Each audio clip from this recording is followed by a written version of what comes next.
À Marseille, Karima Kouider côtoyait la Méditerranée sans oser s'y baigner. Une appréhension qu'elle surmonte progressivement avec les cours de natation dispensés par une association des quartiers nord. Un moyen pour cette maman de protéger ses minots et s'amuser. Mon fils s'est déjà noyé une fois, la noyade n'est pas forcément mortelle. NDLR, je me suis dit qu'il fallait que j'apprenne à nager pour pouvoir le sauver, confie la mère de 5 enfants. Ce jour-là, Karima, 49 ans, participe avec 11 autres femmes à son cours hebdomadaire de natation dans une piscine d'eau de mer à l'Estac, un quartier du nord de la cité phocéenne.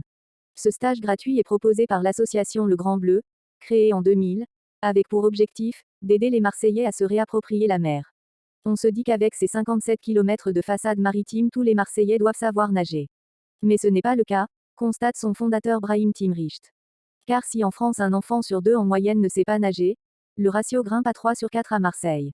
Et l'écart se creuse encore un peu plus dans les quartiers défavorisés de la deuxième ville de France, en déficit d'équipements publics avec 6 piscines municipales seulement ouvertes actuellement, selon le site web de la mairie.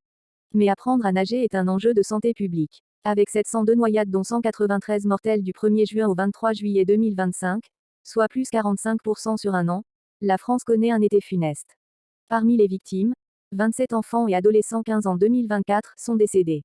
La région Provence-Alpes-Côte d'Azur dénombre le plus grand nombre de noyades, 174, dont 18 mortelles. Savoir nager, c'est savoir se sauver, souligne le responsable du Grand Bleu. Au départ de l'association, les cours étaient destinés aux enfants et adolescents puis est venu le tour de leur maman, en 2020.